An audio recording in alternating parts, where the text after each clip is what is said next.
I'm fully prepared with everything I need for the Jay-Z documentary. The moment he sent that legal letter, I knew I had to let the world see who he really is. He and Diddy are cut from the same cloth. He just hides his arrogance and control behind a cleaner image. Our feud has lasted 20 years, and I know better than anyone what he's done in the shadows. I even suspect that so-called funeral bouquet wasn't Diddy's idea at all, but Jay-Z acting on his behalf. Back when Nicki Minaj posted that video of him wearing a pink wig, all I did was repost it, and he got so nervous he had his lawyers threaten me. In 2015, Nicki worked her ass off helping him build his platform, and he allegedly pocketed her $7.9 million in royalties. And then there's his fingerprints all over key incidents through the years, whether it's the elevator footage or the guest list at Diddy's parties. He was involved, clearly, but somehow he always walks away untouched. That's what he's best at, pulling strings behind the scenes while pretending to be spotless in public. And now that a corner of the darkness has been ripped open, I'm not stopping. Everything my team and I are doing isn't about attacking anyone. It's about making sure the truth can't be buried by him ever again. He ain't answering the phone? He ain't answering the motherfucking phone. Yeah, it's like this, like we had a black billionaire's lunch. Black excellence. They're sitting there like, yeah. It's a billionaire brunch. Oh, Like, I hate you, man. And we here together, and we're gonna keep staying together. We getting tighter. unaware of anything going on here. This is the one time I'm gonna be with you this year. Yo, I feel like I'm normal again. Get me out of here. A quiet buzz is spreading across the industry as Netflix prepares to drop 50 Cent's upcoming documentary, sparking curiosity about which familiar figures from the music world may re-enter the spotlight with online chatter, suggesting that Jay-Z is maintaining a low profile as the film reportedly revisits past industry connections. While social platforms circulate unverified clips rumored to relate to Diddy's ongoing legal situation, creating an uneasy undercurrent to the discussion, nothing has been confirmed. But the digital atmosphere feels charged and watchful as audiences wait to see what the documentary actually brings to light. Cent has revealed the release date for his Diddy documentary. Sean Combs' The Reckoning is hitting Netflix on December 2nd. 50 Cent captioned it, "They said I was capping. What happened?" And it's been so long at this point, I thought maybe he was really just joking and this documentary wasn't happening, but obviously I was wrong. Because this is actually official. Not only is 50 Cent just posting this, so he's not trolling, it's being confirmed by multiple media outlets. And I have a feeling right now Diddy is sweating about what 50 Cent is about to put in this documentary. You know, 50 Cent's connection when it came to the Diddy trial. Not only that, we cannot forget during this Diddy trial, it was alleged that Diddy wanted to off 50 Cent. 50 Cent stays trolling Diddy, so I am afraid that he is probably about to drag Diddy for filth in this documentary. It's about to be so bad. This is going to be a documentary that I'm going to watch just because I want to see how 50 Cent actually puts together this 50 Cent has officially locked in the release date for his long-anticipated documentary Sean Combs. The Reckoning set to premiere on Netflix December 2nd, punctuating the announcement with a sharp caption. They said I was capping. What happened? After months of speculation that the project might never see the light of day, a doubt now erased as multiple outlets confirm its arrival. As anticipation builds online, some observers suggest Diddy may be watching closely, aware that 50 Cent is likely to revisit old industry friction and their very public history. And given their years of rivalry and relentless trolling, fans are fully expecting an unfiltered, no-holds-barred narrative, making it impossible not to be curious about how 50 Cent structures a story and what tone ultimately defines. In particular, Netflix docuseries that you've been working on. Did he do it? Right. You've been saying for years that you feel you knew Diddy's character. Right. Yet you said you weren't a part of that lifestyle. You weren't going to the parties. So what makes you so absolutely sure that these kinds of allegations that we've seen against him are true? Well, I'm surprised by the allegations, as surprised as everyone else is. Like, I didn't make the allegations. I didn't tell people to say these things. It comes out, I see it in the news like everyone else. But I did feel uncomfortable with the way you represent the idea of going for these projects. To come party with me. Yeah. And then that swayed me away from it. Just that alone. So you didn't realize as much stuff was coming. Like when I seen today, it was allegations of 3 men that said he drugged them, and it's a long time, to be honest with you. Like when people don't remember being violated for 20 years, it makes me feel a little hard. What are your thoughts on the allegations against Jay-Z? That was interesting. When I was saying things, not knowing exactly what I was saying, but I was going with where's Jay at? He's mad quiet. Like while the Puffy thing was going on. But it's obvious now that his team was being made aware that he was in those allegations also.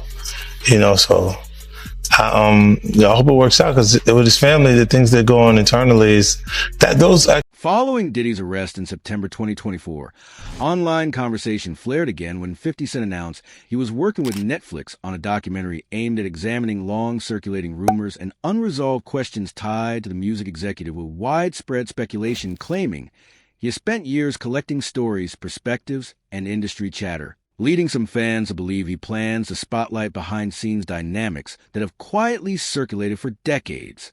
While none of these claims have been confirmed, the notion of a project shaped by years of personal observation has only intensified curiosity, leaving many eager to see what narrative 50 Cent ultimately reveals and how deeply he chooses to explore the legend, tension, and unanswered history surrounding their complicated relationship.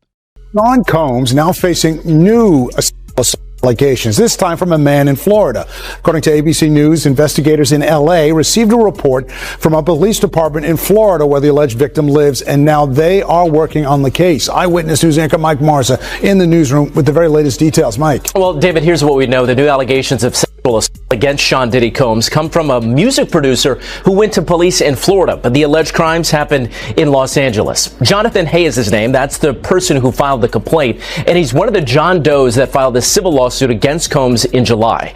The first alleged incident was in September of 2020 in L.A. Hay alleging that Combs performed sex acts in front of him and asked for oral sex. In a second incident, in 2021, Hay claims that C.J. Wallace, the son of the rapper Notorious B.I.G., took him to a location where 2 men put something over his head, he says, before Combs forced himself on Hay several times. Combs is currently serving out a sentence in Fort Dix, New Jersey, following his conviction earlier this year on 2 prostitution-related charges. Combs' representatives have not yet responded to this lawsuit. David 50 Cent has indicated that his forthcoming docuseries will steer away from fleeting online noise and instead dig into long-standing rumors and enduring industry questions surrounding how certain operations linked to Diddy were widely believed to function with online speculation, even suggesting, without confirmation, that the material has sparked renewed interest from investigators. Yet what stand out most is the way the project is being positioned as a deeper, more deliberate examination of decades of behind-the-scenes activity, injecting fresh intrigue and intensity into an already charged public conversation that shows no signs of cooling down. Negative stuff around Jay-Z right now, which is clearly damaging to him. Yeah, and I think there's like a famous quote from someone who was acquitted, and he said, all right, where do I go to get my reputation back? Right. I mean, social media was a light. Beyonce's next. Jay-Z's next. All the people in the inner circle is next. Yeah, and the problem is there are just so many pictures of the 2 of them partying together, and he clearly was at a lot of Diddy parties. How powerful was Jay-Z when you were doing business with him? Was he already a power player where if he wanted to ruin someone's life or make somebody a star, he could do it? I met Jay-Z and I signed to Rock Nation. So I didn't want to drip myself in blood and cover myself and swim in goop, in black goop, and fucking like wear devil horns to fucking sell a record.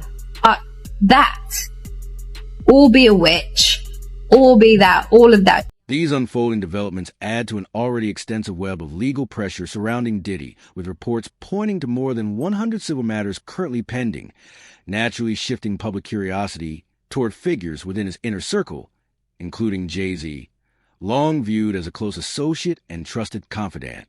As fans and commentators openly question whether any individuals connected to these cases may eventually surface with previously unseen links or behind-scenes context, amplifying anticipation over what details, if any, could come to light as legal proceedings and public scrutiny continue to intensify.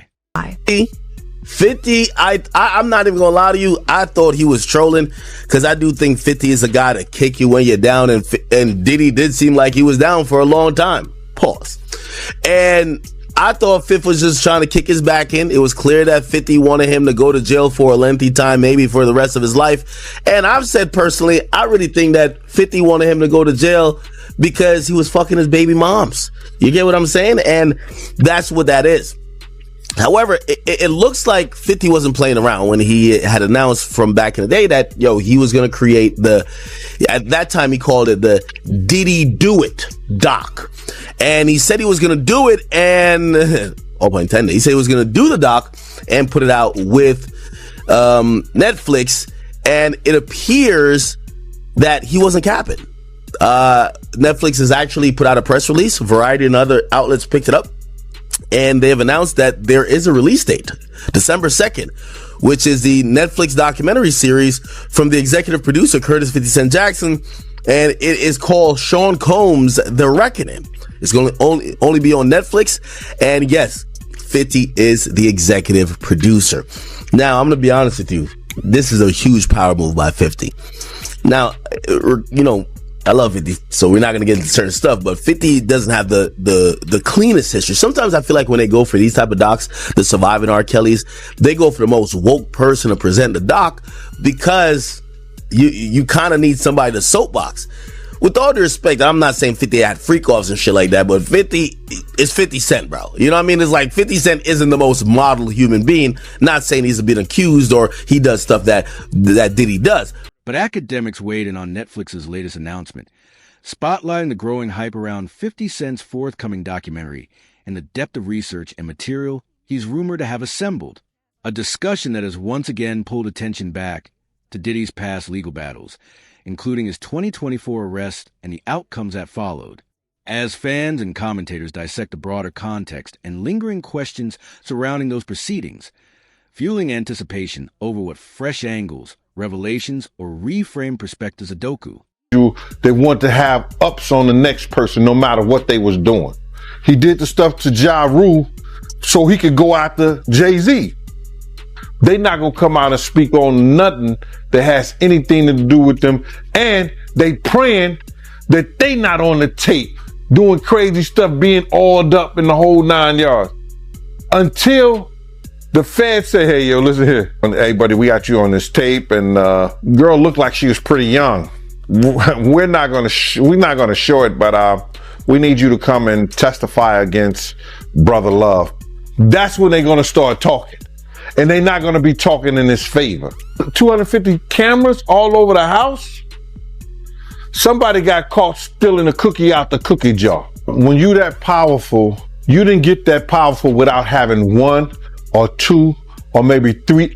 Now we have two people come out saying that Diddy was talking to the feds.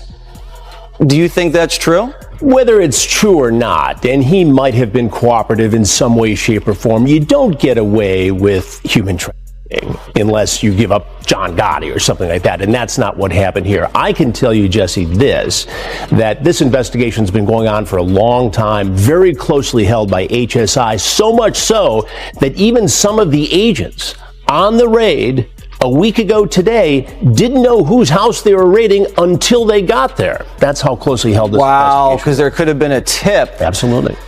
And there are allegations that he was paying law enforcement through his chief of security, which also happened to be Michael Jackson's chief of security. I don't know if I buy into that. You know, people in Diddy's situation like to have those involved in law enforcement close to them.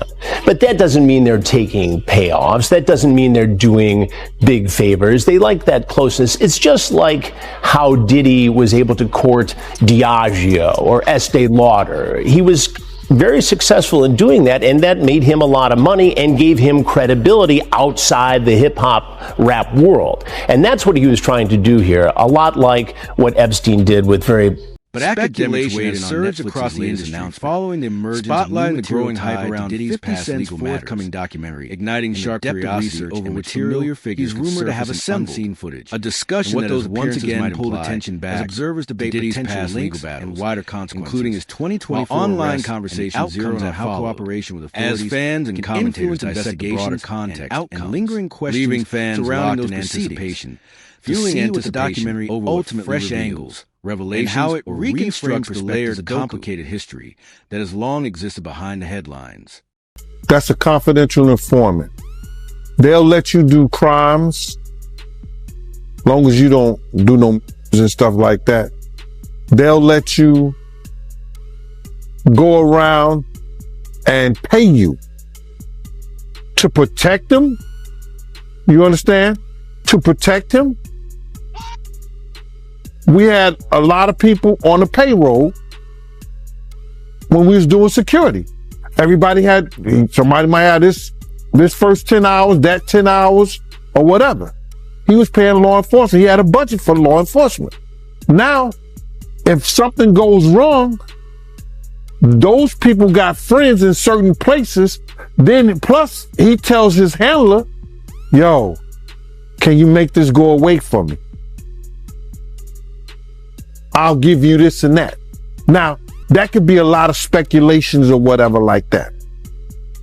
But why would you have or be working for a FBI agent if you're not an informant? Why?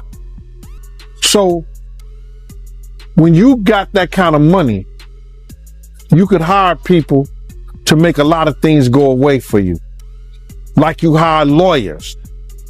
Those lawyers have police officers and people working for them and investigators. Those investigators were former officers. So all of them in the backyard in Diddy. Gone Deal has reportedly entered the conversation, offering his account of what he claims to have observed regarding Diddy's interactions with authorities. A move that has fueled online suggesting those circumstances may have influenced how Diddy was perceived in terms of speculation power and security within the industry, prompting broader debate over how such dynamics could ripple outward and affect others linked to him, keeping audiences alert and piecing together fragments as anticipation builds around the larger story unfolding through headlines and the forthcoming documentary. Could be a free man by the end of this week. We broke a story last night that Donald Trump is seriously considering commuting his sentence. And there has been a lot of fallout with our story. By the way, commuting his sentence before he's even in a prison. Right. He's still at Brooklyn MDC waiting to find out which prison he's going to. But this is something that President Trump is considering. And the fact that he's considering it is causing a bit of an internal war at the White House because not everybody in the administration thinks this is a good idea. So we are told this, and this is coming from somebody high up in the White House. We broke that story, incidentally, that right after the sentencing, his legal team, Diddy's legal team, got in touch with somebody who had the president's ear, and that the president was looking at the paperwork. And the president acknowledged that like 2 days later. Yeah, in the Oval Office. 2 days later. Yeah. So we now know that Trump is considering. We're told that he's kind of waffling. He's going back and forth on this, but there are staffers in the White House telling him. Mind chatter is heating up with speculation about a possible early release for Diddy, as reports circulate suggesting that conversations around a presidential pardon may be in play. A development that has fans and commentators watching closely while debating the potential ripple effects across the music industry and among those connected to him. All as anticipation continues to build for 50 Cent's upcoming documentary, which is being positioned as a bold and deft exploration of long-standing controversies that could add fresh intensity to an already charged public narrative. Sean Diddy Combs facing more time behind bars. His release date pushed back to June of 2028 instead of May of that same year. The news coming after reports of Combs drinking in prison, something he denies, after he was accepted into a rehab program in prison that could have reduced his sentence by up to a year. He's also been accused of making a prohibited three-way phone call from prison. Here to make sense of it all, NBC News entertainment correspondent Chloe Malas and defense attorney and friend to Top Story, Sarah Azari. Guys, thanks so much for being here, both of you. So, Chloe, I'm going to start with you. I'm being told you spoke to Combs' rep earlier. What did you learn about this issue? Sure. So, Combs' representative, Judah Engelmeyer, telling me by phone earlier today, Tom, that yes, a three-way call was made between one of Combs' lawyers, who did bring in another person on that call with Combs while he has been at Fort Dix, but that there was nothing improper about it. But again, that is not something that you were supposed to do at all. So those lawyers should have known better. As for drinking, he doubled down and said that Combs was not drinking and that in fact he's been admitted into this very specialized rehab program that Fort Dix offers is actually going to potentially lower his sentence. Yeah. He could be released earlier because of that. So they're saying he's done nothing wrong and that any reports that he has been drinking is completely not true. Sean Diddy Combs is setting the record straight about his life behind bars, following a report that said the rap mogul, who is serving a 4-year sentence for 2 prostitution-related convictions, was caught drinking homemade alcohol in prison. His spokesperson emphatically denies the allegation, telling People magazine in a statement published November 9th, there have been several false and reckless reports circulating about Mr. Combs. He has not violated any prison rules. His sobriety and self-discipline are priorities, and he is taking them seriously. The 56-year-old was recently transferred to a low-security correctional facility in New Jersey after spending over a year at the Metropolitan Detention Center in Brooklyn. At the new institution, he was alleged to have created a mixture of Fanta, sugar, and apples, which ferments into alcohol after 2 weeks, TMZ reported. The spokesperson continues, this is only his first week at FCI Fort Dix, and unfortunately, rumors will surface throughout his time there. We ask the public and press to give him the benefit of the doubt, the privacy to focus on his personal growth, and the grace. Speculation surrounding Diddy's potential early release has surged following reports hinting at discussions of a presidential pardon, only to intensify further when sources suggested he encountered new complications while in custody that could influence the outcome of his sentence developments that have sharpened public focus and fueled nonstop debate as fans simultaneously look ahead to 50 Cent's upcoming documentary, which is being positioned as a bold deep dive into behind-the-scenes power, dynamics, and long-standing industry controversies that continue to grip the music world. Video of him at Fort Dix reporting for work in the library, where he is making recommendations and handing out different movies and books for his fellow inmates. I'm really fascinated just by the library itself. But you're seeing him here. This is him reporting to work, taking off his jacket, taking off his scarf, and settling in for a day on the job. It looks like a public school library. Yeah. It's this was the chapel, and this is the media library in the chapel, which is where Diddy's currently working. He's working in a Life Connections program, which is an 18-month program that helps rehab people, get them closer to spirituality, to charity groups, and with that, it will shorten his sentence. But in this media library, he helps inmates with religious material, rent out movies, that kind of stuff. You see him pushing a really cart interesting with a TV on it. Yeah, I mean, he was in the laundry room when he first got there. Yeah, this got to be his first This assignment. got to be a promotion. Yeah, it feels like a promotion. It feels like maybe he tried the lunchroom and put in a request for something different. Yeah, it does. It does sound like he used maybe possibly some connections to get